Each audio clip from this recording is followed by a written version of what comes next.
Hey everybody, welcome back to Lifeline Financial. Today, we'll be adding a new video into our basic finance series. We'll be covering over what is a 401k. I will also at the very end of the video give you some key takeaways of what I recommend you should do if you do or don't have a 401k. So I'll say stick around for that as well. And as always, if you like what you learned here, if you're looking to learn something new about finance, or if you think you're weak in some areas, please subscribe for future content. A traditional 401k is a retirement account offered by many companies for their employees. Not all companies offer it. As an employee, you're allowed to automatically pay into the account for your retirement. Some companies match the percentage of contributions of their employees, with the national average being 3.5%.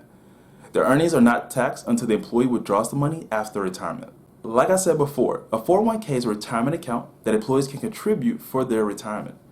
But what happens when you decide to leave the company you currently work for? Well, if you leave the company that you currently have now, you can no longer contribute to that company's plan. But it will leave you with three options. The first option is you're able to cash out what you currently have in the 401k, and you may have fees depending on your age.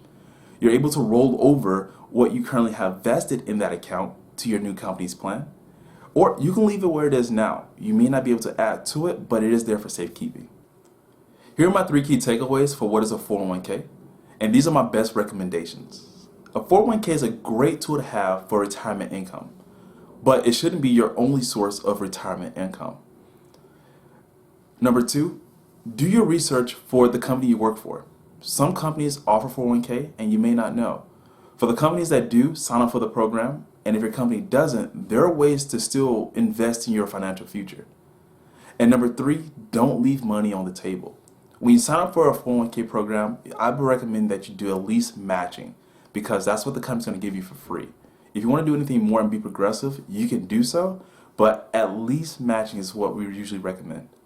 Hey everybody, thanks for stopping by and watching the video. If you liked something you saw, if you learned something from the video, please leave a comment down below. And as always, if you're looking to grow when it comes to your financial knowledge, this is the place for you. So please subscribe and share the content.